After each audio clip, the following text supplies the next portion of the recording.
باللہ من الشیطان الرجیم بسم اللہ الرحمن الرحیم الحمدللہ الذی ہدانا لہذا وما كنا لنہتدی لولا ان ہدانا اللہ لقد جاءت رسل ربنا بالحق والصلاة والسلام والتحیۃ والاکرام مولا و مولا الکونین جد الحسن والحسین نبی القاسم محمد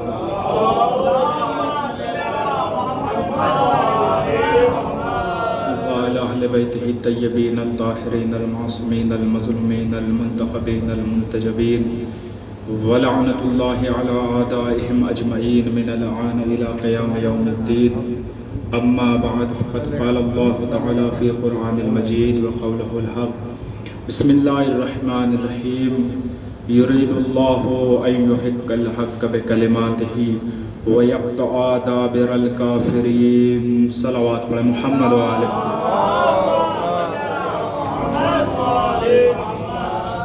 صلوات سب مل کر پڑھیں اور بآواز بلند پڑھیں محمد وآلہ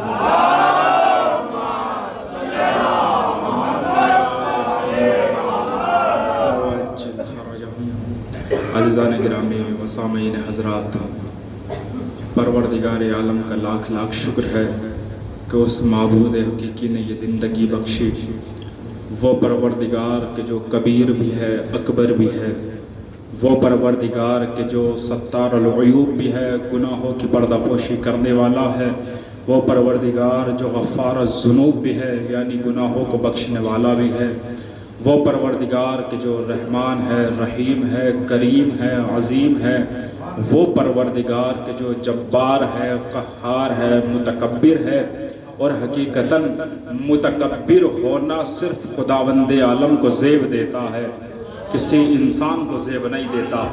متکبر اسی لیے خداوند عالم نے یہ صفت اپنے لیے خاص رکھی ہے، متکبر، المتکبر۔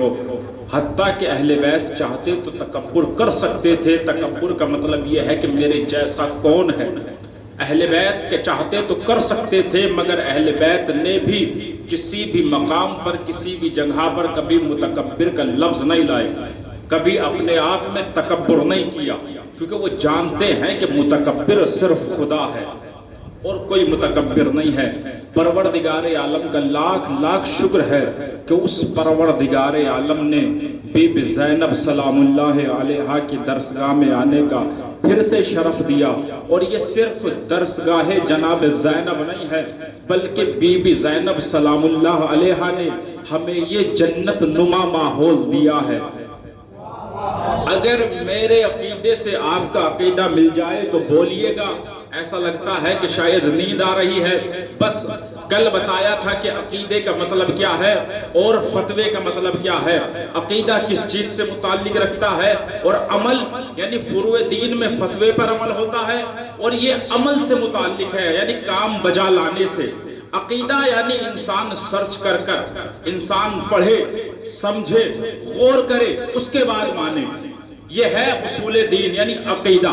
تو اگر عقیدے سے عقیدہ مل جائے تو بولیے گا بی بی زینب کا لاکھ لاکھ شکر ہے کہ اس نے یہ فرش عزا کے طور پر ہمیں جنت نما ماحول دیا۔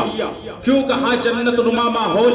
رسول اللہ جنت نما ماحول، رسول اللہ اب منبر پر کھڑے ہو کر مسجد کوفہ سے کہہ رہے ہیں کہ یہ سلمان تمہیں مبارک ہو، تم جنت میں جاؤ گے، اور سلمان صرف تم ہی جنت میں نہیں جاؤ گے بلکہ فضہ بھی جنت میں جائے گی۔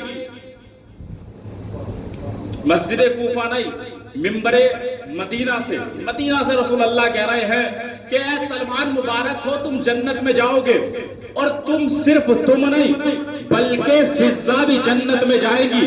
کیسے جنت نما ماحول ہے یہ؟ جناب سلمان جناب سیدہ کے در پر آئے، آنے کے بعد دق الباب کیا، جناب فضہ کے بارے میں بھی کہا کون ہے جناب فضہ؟ جیسے ہی دق الباب ہوا، جناب فضہ نے اندر سے یہ نہیں پوچھا کون، بلکہ جناب فضہ نے اندر سے کہا سلمان کیا ہوا؟ اندر سے یہ نہیں پوچھا کون بلکہ کہا سلمان کیا ہوا؟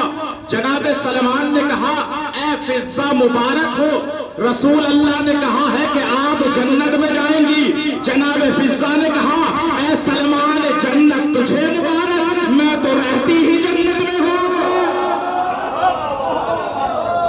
جنت تجھے مبارک، میں تو رہتی ہی جنت میں ہوں. کیا کوئی یہاں بتائے گا بی بی جنت میں رہتی تھی؟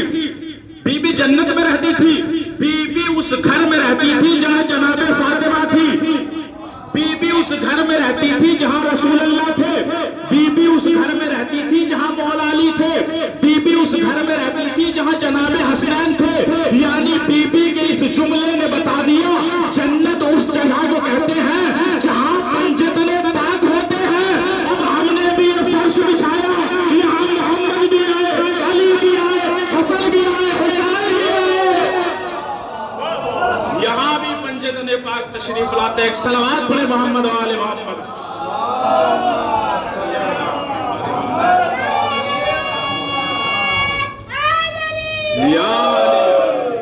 بی بی نے کہا سلمان جنت تجھے مبارک، میں تو رہتی ہی جنت میں ہوں. جبکہ بی بی سیدہ کے گھر میں رہتی تھی. اگر معاذ اللہ کوئی اعتراض بھی کر لے کہ جناب فضہ جھوٹ بول رہی ہے تو جانتے ہو جناب فضہ کون سی شخصیت ہے؟ ایک صلوات پڑھے محمد و آل محمد.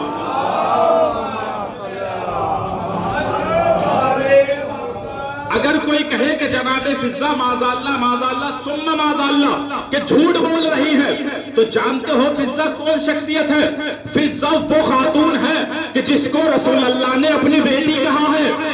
فضہ وہ خاتون ہے جس کو علی نے اپنی بہن کہا ہے.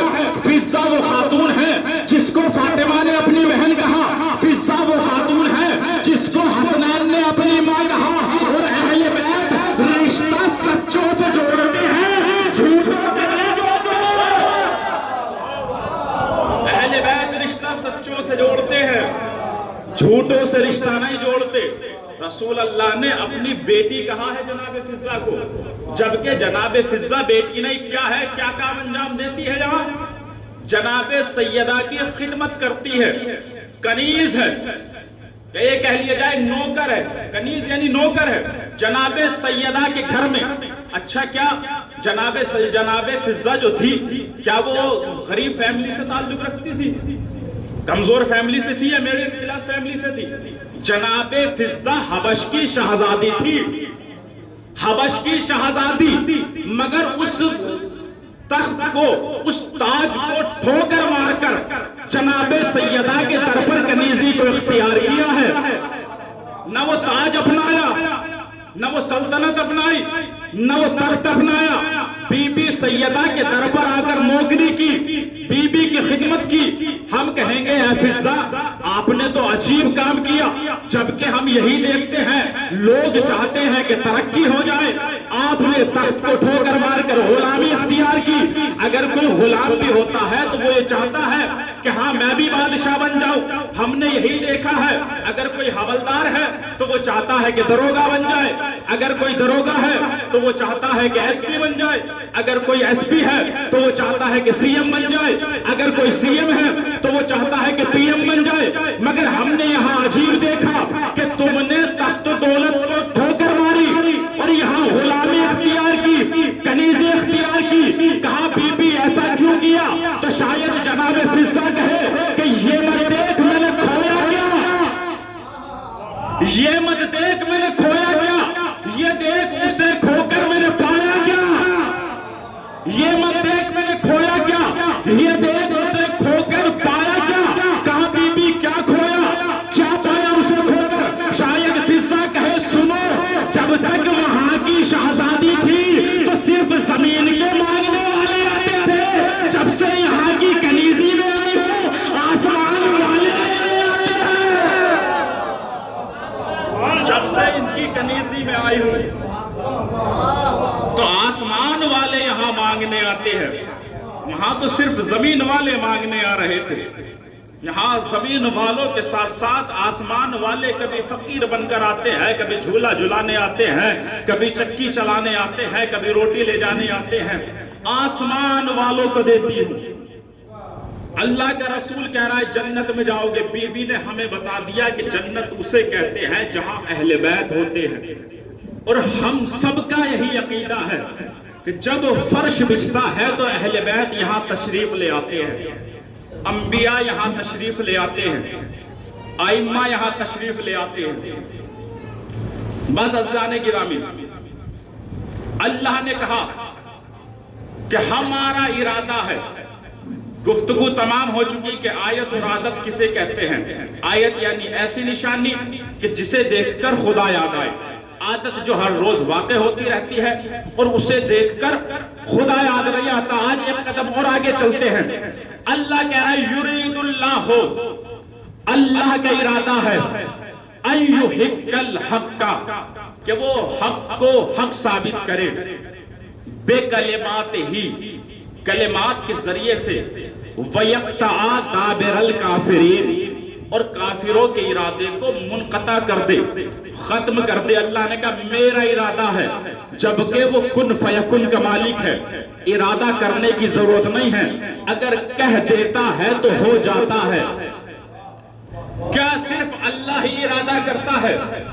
ارادہ ہم بھی کرتے ہیں، ارادہ اہل بیت بھی کرتے ہیں، مگر ہمارے ارادے میں اور اہل بیت کے ارادے میں بہت بڑا فرق ہے۔ کیسا فرق ہے؟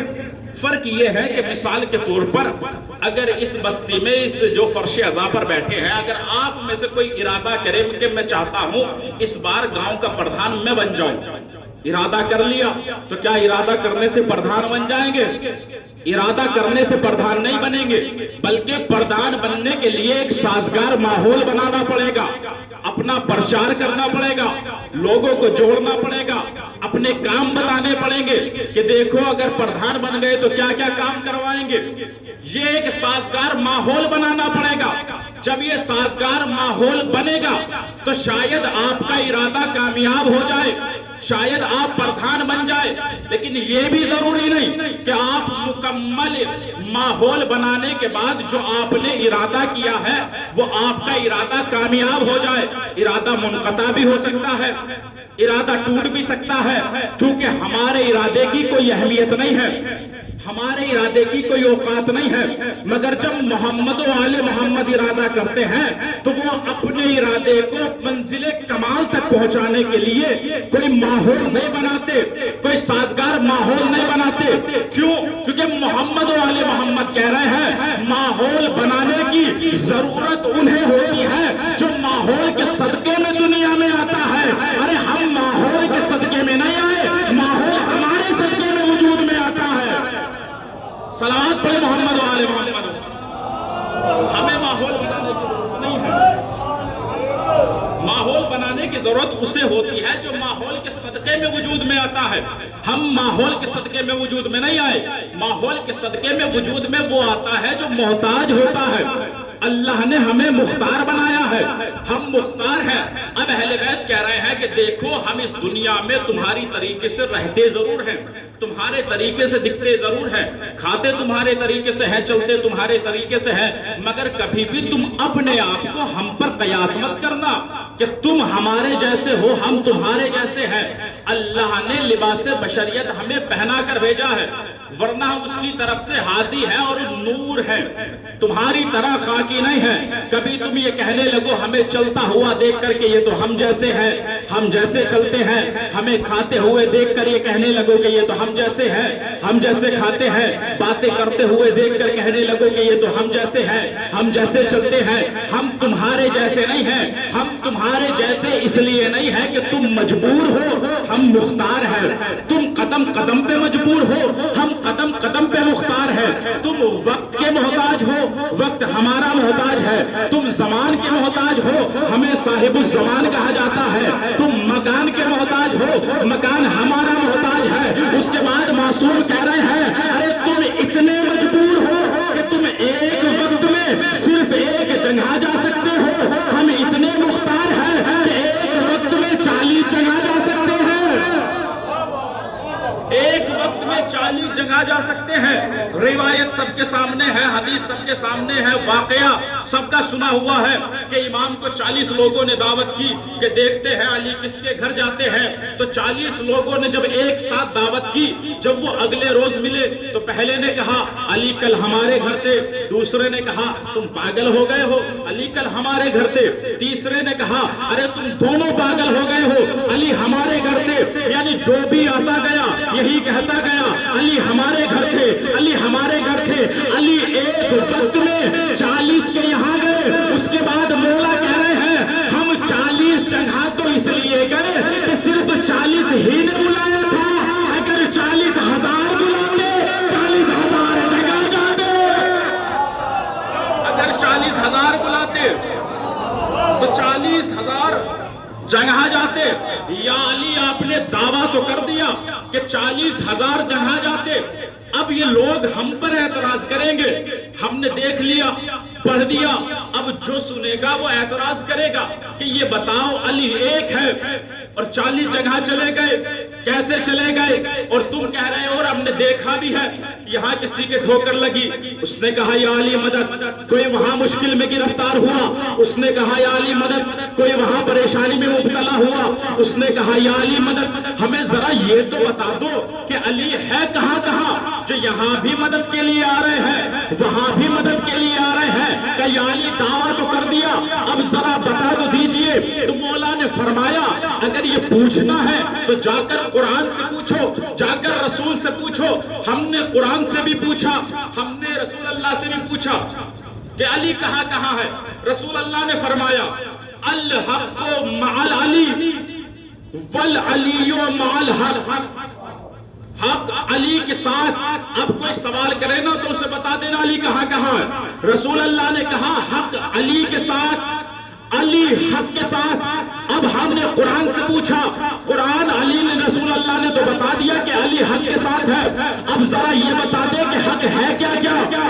تو قرآن نے کہا دیکھو 4 چیزیں حق ہے۔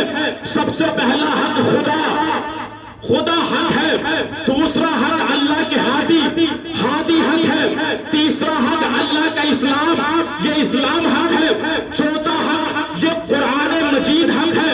اللہ کے نبی نے فرمایا علی حق کے ساتھ، قرآن نے فرمایا خدا حق ہے، نبی نے کہا حق علی کے ساتھ، قرآن نے کہا اللہ حق ہے۔ اب اگر کوئی سوال کرے کہ علی کہاں کہاں ہے تو اس سے کہہ دینا جہاں جہاں خدا ہے وہی وہی علی ہے، جہاں جہاں خدا ہے وہی وہی علی ہے۔ اپنی بات کو کاٹتے ہوئے ایک قدم آگے بڑھ کر اگر کوئی کہے کہ کہاں کہاں علی ہے تو کہہ دینا قرآن نے کہا ہے اللہ حق ہے، نبی نے فرمایا ہے جو بھی حق ہے وہ علی کے ساتھ ہے، جو جہاں بھی علی ہے وہاں حق ہے، حق علی کے ساتھ، علی حق کے ساتھ، یعنی جہاں جہاں خدا ہے وہاں وہاں حق ہے۔ یہ بھی ضروری نہیں کہ جہاں خدا ہو وہاں علی بھی ہو، مگر یہ بھی ممکن ہے کہ جہاں علی ہوگے وہاں پر خدا ہوگا۔ صلوات پر محمد و آل محمد۔ ضروری نہیں ہے،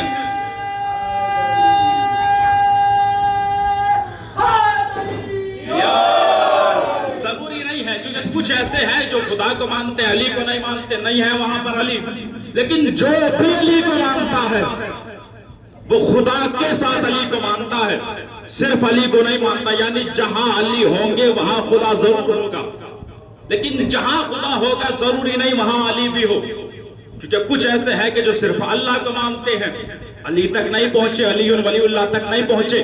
کہ علی آپ نے یہ سوال کا جواب تو ہمیں مل گیا، اب ہمارا ایک اور سوال ہے کہ یا علی یہ لوگ پھر اعتراض کرتے ہیں کہ ہم تمہیں 1400 سالوں سے دیکھتے ہوئے آ رہے ہیں، تم علی کو مشکل میں بلاتے ہو، مگر ہم نے تو یہ دیکھا ہے کہ علی کو تو مسجد کوفہ میں شہید کر دیا گیا، علی تو 21 رمضان میں نجف کی سرزمین میں دفن ہو گئے، تو اب یہ بتاؤ کہ معاذ اللہ جب علی مر گئے تو تمہاری مدد کے لیے کیسے آتے ہیں؟ تم جب بلاتے ہو تو کیسے آتے ہیں؟ اگر جواب آپ کو سمجھ میں آ جائے تو نہ کوئی خاموش رہنا، نہ ہاتھوں کو باندھے رکھنا۔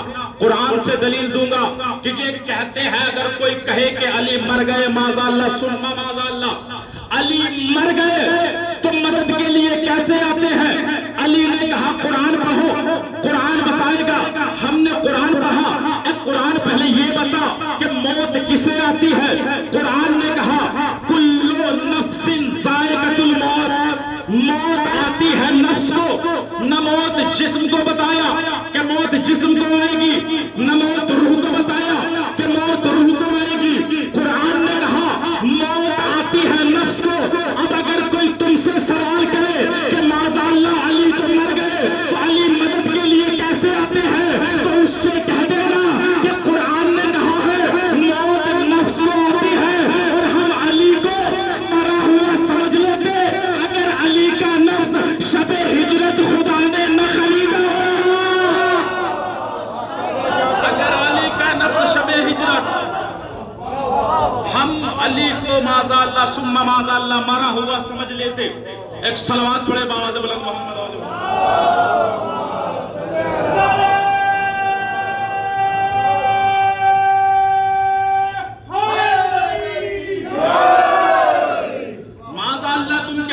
مر گئے، قرآن نے صاف الفاظ میں کہا ہے کہ موت نفس کو آتی ہے، اور شب ہجرت علی کا نفس تو پروردگار عالم نے اپنی رضا کے عوض خرید لیا، اپنی رضا علی کو دے دی اور علی کا نفس خرید لیا۔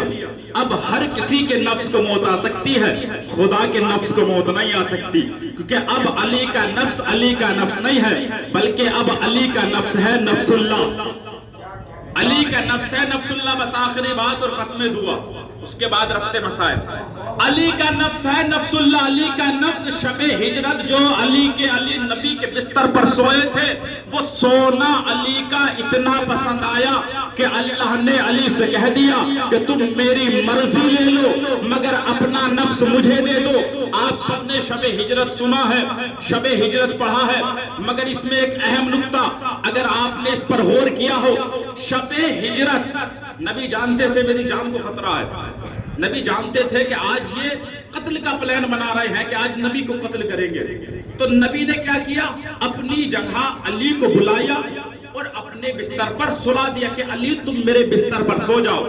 نبی یہ بھی جانتے تھے کہ ان کے سونے سے میری جان بچ جائے گی اور علی کو بھی کچھ نہیں ہوگا۔ واحد ایسی جگہ ہے شب ہجرت، اور شب ہجرت کا وہ بستر جہاں مولا علی نے کہا ہے کہ مجھے اگر سکون کی نیند آئی ہے تو وہ شب ہجرت آئی ہے، ورنہ ہر رات یہی رہتا تھا کہ نہ جانے کب موت آ جائے، نہ جانے کب موت آ جائے۔ مگر یہاں پر گارنٹی رسول اللہ نے لی ہے، نہ مجھے کچھ ہوگا نہ تمہیں کچھ ہوگا۔ اپنے بستر پر سلایا۔ اچھا، سلانے سے پہلے جانتے ہو رسول اللہ نے کیا جملہ کہا تھا؟ اے علی تم میرے بستر پر سو جاؤ، یہ رسول اللہ کا جملہ تھا۔ اب وہاں پر علی نے کیا کہا؟ یا رسول اللہ میں سو تو جاؤں گا مگر یہ بتائیے کیا میرے سونے سے آپ کی جان بچ جائے گی؟ پلٹ کر یہاں پر علی سوال کر رہے ہیں، کیا میرے سونے سے آپ کی جان بچ جائے گی؟ کہا ہاں علی بچ جائے گی۔ اب ہم سوال کرتے ہیں مولا ہم نے آپ کی اتنی جنگیں دیکھی، خیبر دیکھا، بدر دیکھا، خندق دیکھی، جنگ بیر العالم دیکھی، ہم نے ہر جنگ میں یہی دیکھا جو رسول اللہ نے کہہ دیا وہ آپ نے مان لیا، آپ نے پلٹ کر کوئی سوال نہیں کیا۔ آپ کو اگر خیبر میں بھیجا تو آپ نے کیا یہ کہا کہ جب 39 دن تک فتح نہ ہوا تو کیا میرے جانے سے فتح ہو جائے گا؟ علی نے نہیں کہا کہ یا علی آپ نے کہیں سوال نہیں کیا، آپ نے یہاں پر سوال کیوں کیا؟ کیا میرے سونے سے آپ کی جان بچ جائے گی؟ ہم نے خندق میں دیکھا جب آپ نے کہا کہ کیا کوئی ہے جو اس کی زبان بند کرے، آپ جنگ کے لیے گئے، کہہ سکتے تھے کیا میرے جانے سے اس کی زبان بند ہو جائے گی، کیا میں فتح کر لوں گا؟ جب خیبر فتح نہ ہوا تو آپ کو بھیجا، آپ نے وہاں بھی کوئی سوال نہیں کیا۔ جب بیر العلم میں کنویں میں پانی لینے کے لیے صحابی گئے، جنہوں نے پکڑ لیا، جنہوں نے مار دیا، رسول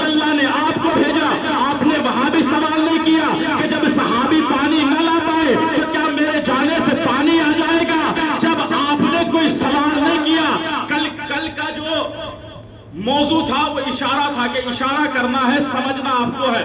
اگر آپ نے پوری شب ہجرت سن رکھی ہوگی کہ اس کے بعد رسول اللہ کہاں گئے، رسول اللہ کے ساتھ کون تھا، کون رسول اللہ کے ساتھ غار میں گیا اور کون رویا، کس لیے رویا، کیا کیا وجہ لکھی گئی ہے، اگر آپ کے یہ ذہنوں میں ہو تو سنیے گا کہ علی نے کیوں پوچھا، کہ یا علی جب بیر العالم نے بھی نہیں پوچھا تو یہاں پوچھنے کی وجہ کیا ہے؟ شاید علی کہے یہ سوال میں اپنے لیے نہیں بلکہ اپنوں کے لیے کر رہا ہوں، تاکہ آنے والی دنیا یہ جان جائے کہ نبی کی جان سونے والے نے بچائی ہے، غار میں رونے والے نے نہیں،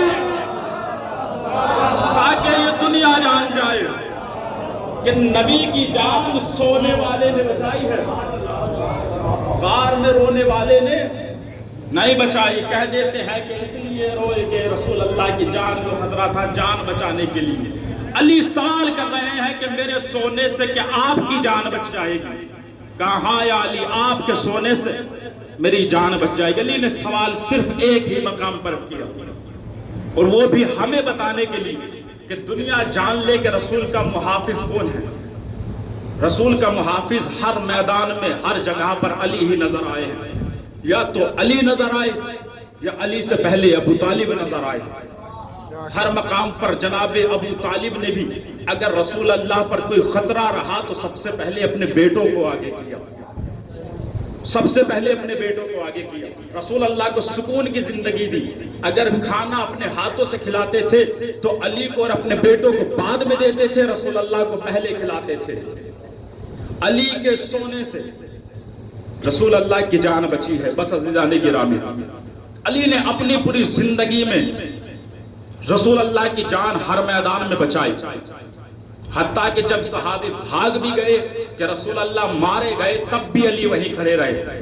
جب رسول اللہ نے علی سے پوچھا تھا کہ یا علی جب سب چلے گئے اور یہ شور اٹھ گیا کہ رسول مارے گئے تو تم کیوں نہیں گئے، تو مولا علی نے فرمایا جب میں نے یہ سنا کہ رسول مارے گئے تو بس میں نے بھی یہ سمجھ لیا کہ اب علی ہی جی کر کیا کرے گا، میں اس لیے نہیں بھاگا یا رسول اللہ کہ اب علی ہی جی کر کیا کرے گا۔ اپنی پوری زندگی رسول اللہ پر قربان کر دی جناب ابو طالب نے اور مولائے کائنات نے، مگر امت رسول نے کیا اجر دیا، جناب ابو طالب کے در پر لکھ دیا کافر، اور مولا علی کے گردن میں ڈالا گیا رسی کا پھندا۔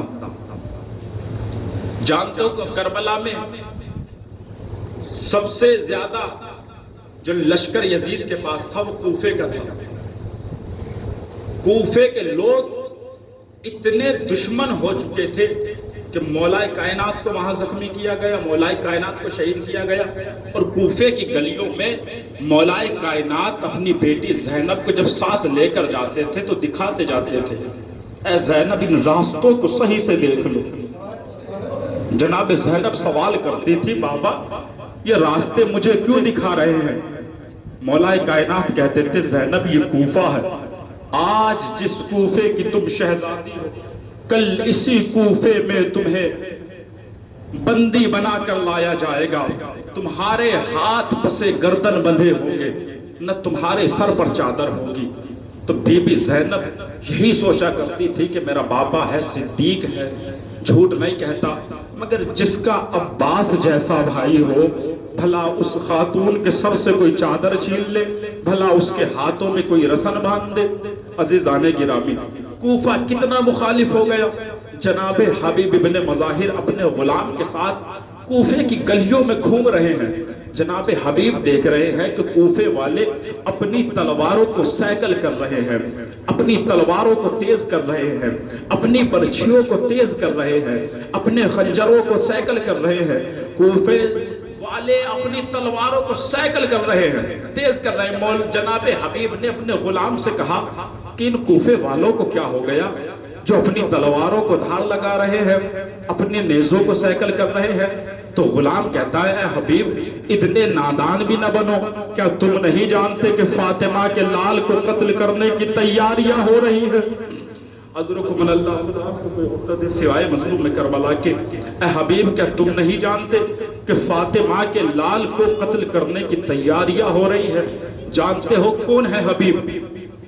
ایسا سچا دوست کہ جس نے اپنی جان 2 مرتبہ سیدہ کے لال پر قربان کی ہے۔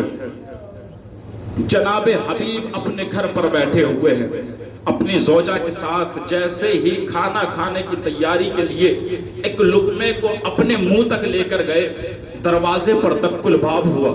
جناب حبیب نے کہا کہ دروازے پر کون ہے؟ باہر سے آواز آئی کہ میں حسین کا پیغام لے کر آیا ہوں، میں کربلا سے حسین کا پیغام لے کر آیا ہوں۔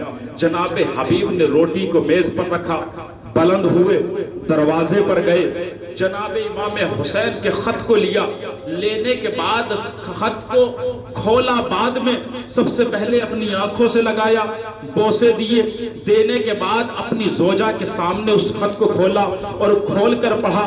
اس پر امام حسین نے لکھا تھا، اے حبیب میں تمہارا بچپن کا ساتھی حسین، اے حبیب ہم 2 محرم کو کربلا میں پہنچ چکے ہیں، اے حبیب تمہارا یہ دوست نرغہ عادا میں گھرا ہوا ہے۔ اس کے بعد امام حسین نے ایک آخری جملہ لکھا، اے حبیب اگر تم چاہتے ہو کہ اپنے بچپن کے ساتھی کی مدد کرو تو اے حبیب جلدی آنا، کیونکہ اس عالم غربت میں حسین تنہا نہیں ہے، حسین کے تابعدار ہیں۔ اجرکم اللہ، خدا آپ کو مظلوم میں کربلا کے، اے حبیب حسین تنہا کربلا میں نرغہ عادا کے درمیان نہیں ہے، حسین کے ساتھ حسین کی بہنیں بھی ہیں، حسین کے ساتھ زینب بھی ہے، حسین کے ساتھ کلثوم بھی ہے۔ اس کے بعد امام حسین لکھتے ہیں، میں حسین ابن فاطمہ، مولا رسول امام حسین نے حسین ابن علی نہیں لکھا بلکہ حسین بن فاطمہ لکھا اور کہا کہ اے حبیب دیکھو تمہارا دوست اتنا مشکل میں ہے کہ یہاں پر دیکھ رہے ہیں کہ یزید کا لشکر پہ لشکر آ رہا ہے، اور میں نے تمہیں یہ خط اس لیے بھیجا ہے کہ میری بہن زینب نے مجھ سے سوال کیا ہے، اے بھیا حسین یزید کا لشکر پہ لشکر مدد کے لیے آ رہا ہے، کیا آپ کا کوئی مددگار نہیں ہے کہ اس حال میں غربت میں آپ کی مدد کرے؟ اجرکم اللہ، خدا آپ کو کوئی غم نہ دے سوائے مظلوم کربلا کے۔ بس عزیزان گرامی مجھے ایک 2 باتیں بیان کرنی ہے، اس کے بعد رفتے مذاہب، مجھے مکمل مصائب نہیں پڑھتے۔ جانتے ہو کوفے کا عالم کیا تھا؟ ہر کوئی اپنے ہاتھوں میں تلوار لیے کوفے کی گلیوں میں گھوم رہا تھا۔ اگر کوئی علی کا چاہنے والا مل جاتا تھا تو اسے قتل کر دیا جاتا تھا۔ جناب حبیب ایسے عالم میں اپنے غلام کو کہتے ہیں کہ تم گھوڑے کو لے کر اس کوفے کے باہر کھڑے ہو جاؤ اور دیکھو اگر مجھے آنے میں دیری ہو جائے تو تم چلے جانا۔ جناب حبیب نے یہ کہہ کر اپنے غلام کو بھیجا۔ غلام جب چلا گیا اپنے گھوڑے سے گفتگو کر رہا ہے، جب حبیب کو آنے میں تاخیر ہو گئی تو غلام کہہ رہا ہے، اے گھوڑے تو پریشان مت ہو، اگر میرا آقا نہ آیا تو میں تجھ پر سوار ہو کر حسین کی مدد کے لیے جاؤں گا۔ اجرکم اللہ، خدا آپ کو کوئی غم نہ دے سوائے مظلوم کربلا کے۔ آپ نے یہ سب مسائل سن لیے، آپ سنتے رہتے ہیں، یہ مسائل سن لیے، بس مجھے 2 مسائل ایک فکرہ بیان کرنا ہے۔ اگر جوانوں کے دلوں کو چھو گیا تو حقیقتاً آپ کی آنکھیں نم ہو جائے گی اور آپ کی آنکھوں سے آنسو ظاہر ہوں گے۔ جناب حبیب امام حسین کی مدد کے لیے کربلا میں پہنچے، جیسے ہی امام حسین کی مدد کے لیے آئے، امام حسین نے حبیب کو آتے دیکھا۔ ابھی تک جو بھی صحابی آیا کسی کا استقبال حسین نے نہیں کیا، مگر جیسے ہی حبیب آئے اپنا استقبال کرنے کے لیے، حبیب کا استقبال کرنے کے لیے فاطمہ کا لال آگے بڑھا۔ جیسے فاطمہ کا لال آگے بڑھا، فاطمہ کے لال نے حبیب کا استقبال کیا۔ جناب زینب نے جناب فضہ سے پوچھا، اے اماں فضہ یہ بتائیے کہ کون آیا ہے؟ جناب فضہ نے کہا، اے بی بی زینب، ارے میرے حسین کا بچپن کا ساتھی علی آیا ہے۔ ارے جیسے زینب کو معلوم ہوا، بی بی نے کہا، اے اماں فضہ حبیب کو تیرت کا سلام۔ اجرکم اللہ، خدا آپ کو کوئی غم نہ دے سوائے مظلوم کربلا کے۔ بس ختم کر دیے میں نے مسائل۔ جب شب عاشور آئی ہے نا، جب شب عاشور آئی ہے تو جناب زینب اور امام حسین گفتگو کر رہے ہیں۔ جناب زینب کہہ رہی ہے، اے بھیا حسین آپ جانتے ہیں نا ہمارے نانا کے صحابی وفادار نہیں تھے، ہمارے بابا کے صحابی وفادار نہیں تھے، تھے, ہمارے بھیا کے صحابی وفادار نہیں تھے. ارے کہیں ایسا نہ ہو جب یہ میدان سج جائے تو آپ کے صحابی بھی آپ کا ساتھ نہ دے. ارے جب یہ باتیں جناب حبیب نے سنی, اپنی تلوار کو نیام سے نکالا, اپنی گردن پر رکھا, ارے نیزے کی علی کو سینے پر رکھا, اور رکھنے کے بعد کہا, اے آقا حسین, اگر آپ حکم دیں تو یہ غلام اپنا سر پیش کر. اجر و کمل اللہ خدا آپ کو کوئی غم نہ دے سوائے مظلوم کربلا کے. بس عزیزان گرامی, آخری بات اور ختم دعا, جو ابھی تک جس نے گریہ نہیں کیا, وہ اگر اس کے دل ابھی تک پتھر نہیں ہوئے ہیں, ان کے دل اگر ابھی تک موم ہے, تو اس جملے پہ ضرور گریہ کرے گا. اور یہ گریہ جناب سیدہ خود رومال پیش کرتی ہے, کیونکہ یہ ہمارے جو آنسو ہیں وہ امام حسین کے زخم کا مرہم ہے. تاریخ بتاتی ہے کہ میں نے پڑھ دی ہے بس صاحب, آخری روایت ہے. تاریخ بتاتی ہے جناب حبیب ابن مظاہر بھی شہید ہو گئے, امام حسین بھی شہید ہو گئے.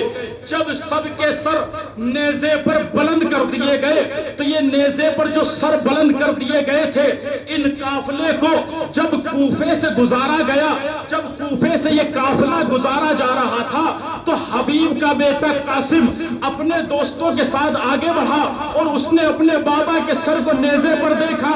اس نے نیزے کو سر کو دیکھ کر اس نے اس نیزے کو اٹھایا جس پر اس کے باپ کا سر تھا. بس آخری بات اور ختم دعا, اس نے اپنے باپ کے سر کو اٹھایا اور سید سجاد کے پاس سے یہ کہتے ہوئے گزرا, ارے جس کا جوان زندہ ہو, ارے اس کے باپ کے سر لو کے نیزہ پر کیسے بلند ہو. ارے جب سید سجاد نے سنا, اپنی ہتھکڑیوں کو سنبھالتے ہوئے امام کے سر کے قریب آئے. آنے کے بعد کہا, بابا حبیب کا بیٹا یہ کہہ کر گیا, جس کا جوان زندہ ہو, اے بابا آپ کے جوان کے ہاتھوں میں ہتھکڑیاں, گلے میں خاردار توک. اے بابا آپ کا جوان زندہ ہے, مگر آپ کا سر نو کے نیزہ پر